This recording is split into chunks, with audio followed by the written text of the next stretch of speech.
This one's called FINCH. This movie starts with a brief montage of Earth and its ruin. A solar flare harmed the ozone layer 10 years ago, causing temperatures to climb to 150 degrees Fahrenheit. Planet Earth has deteriorated completely and is a wasteland, burned by UV radiation and vulnerable to catastrophic weather. Finch is one of the few survivors, and he is shown at the start. He's a robotic engineer provided with a suit that protects him from heat and UV rays. Like any other day, he's scavenging for supplies, and he's even with his robot Dewey. He walks inside a store and finds measurements that suggest that UV radiation levels in the area are quite high. Meanwhile, the robot picks whatever is left in the store. Finch is then seen taking some dog food. After leaving, he marks the area so that he can keep track of the places that are scavenged. In the next scene, Finch travels through an abandoned town that has been ravaged due to the ozone layer's depletion. The UV ray makes it impossible for people to go outside, so the majority of the city has been evacuated. When suddenly Finch's suit emits a warning that a storm is approaching, he spins the truck around and slams on the accelerator while the giant storm chases him. Luckily, he manages to reach his underground laboratory, which was formerly owned by the firm for which he worked before the catastrophe hit. Later, we get to know that Finch is dying from tuberculosis, my friends, and his dog, Goodyear, is waiting for him at his big house. He hugs and kisses the dog, then prepares the food he found earlier. While Goodyear eats, Finch merely sips on a drink as the supplies are really running out. Later, with the help of an AI, Finch uploads basic instructions on his new project, like how to care for a dog, how to do household chores, and so on. Since Finch loves Goodyear more than anything, he is working on creating a highly specialized robot to care for him after his death. Finch has been conducting a lot of studies on UV rays and radiation exposure. Later, he removes Dewey's eyes and attaches them to his new robot. After turning on the robot, he starts sending data to it. After a lot of failed attempts to communicate, the robot finally nods his head, goodness sakes, symbolizing that he's understanding what Finch is trying to convey. Finch is overjoyed by the reaction from the robot and the fact that he's made it one step further. He also plays with his dog, believing that he might soon have a new friend. Finch then tells the robot to mention something about himself. The robot says that he has some rules, such as not harming humans, but the most essential rule is that in Finch's absence, he must take care of Goodyear at all costs. All of a sudden, the power goes out. Finch heads out to repair the wind turbine. He connects the cable, after which the light are restored. Inside, the robot names himself Jeff. Meanwhile, a gigantic, enormous storm is seen coming their way. Finch comes back and connects Jeff to the weather station so he can make a forecast. Jeff says that 4 different storms will approach him in the next 24 hours, and they will not be able to avoid them. He also forecasts that it will last roughly about 40 days. So Finch believes that they gotta go now. He also presumes San Francisco as their best option. Finch then starts to build the robot's full body. After finishing it, Finch increases the robot's transfer rate and starts teaching him how to walk. Following a bit of practice, Jeff successfully starts walking, while Finch is happy with the progress. Goodyear dislikes the robot and doesn't trust him at all. As the storm gets nearer, Finch starts packing all the needs and also unplugs Jeff's data transfer at only 72%, my friends. Because of this, Jeff is not fully developed and hence acts like a child. Finch calls Dewey to join them but forgets that he has removed his eyes. Hence, he attaches a camera so that he can finally see again. The 4 of them climb on an RV and start making their way back to San Francisco. At the start of the ride, Jeff is quite curious as he tries to learn everything that Finch does. For the time being, the group has successfully managed to evade the storm. They then stop by a deserted town. Finch wears the UV protection suit and calls Jeff to join him outside. He then starts teaching Jeff basic instructions on how to scavenge and also about the hazards of the sun. The duo also has a moment of fun when they pop some popcorn out in the sun. Yes, that's how bad the sun has become. However, soon starts fading away when Finch notices the storm approaching them. He gathers everyone and tries to outrun the storm, but eventually catches up to them. Finch rushes outside with Jeff and orders him to help him tie with the RV with wires. After Finch gets tired, Jeff takes charge and completes the task. Finch then gets inside the RV and secures it. Soon, the huge tornado hits and all the wires begin to snap one another until one of them is only remaining. Eventually, the storm passes away.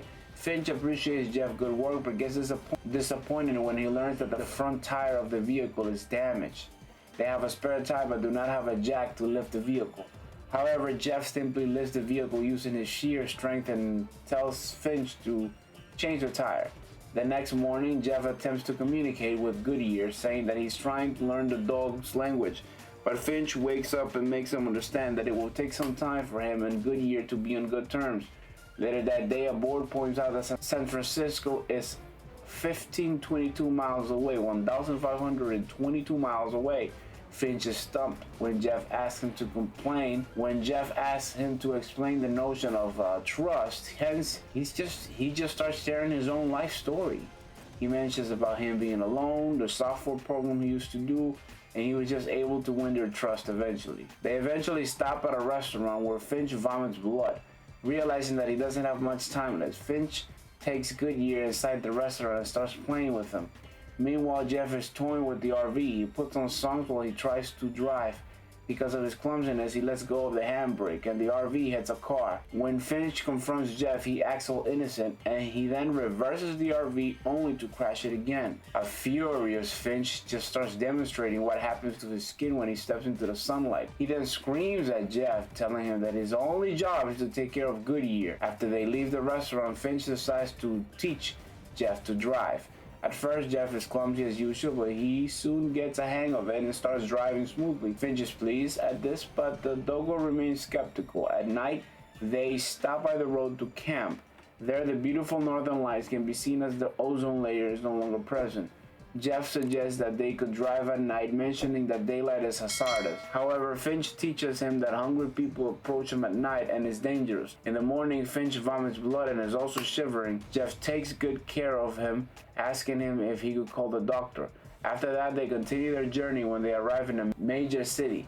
Jeff wakes Dewey up and the duo heads out to scavenge for supplies. They come across a hospital which looks looted, but Jeff is yet to learn that. So he continues his way inside. When Finch wakes up, now listen to this. When Finch wakes up, he discovers that both the robots are missing. He knows that trouble lies ahead, so he's a little afraid despite being also weak. He suits up and sets off to find Jeff and Dewey. Someone is watching him from the shadows, he feels.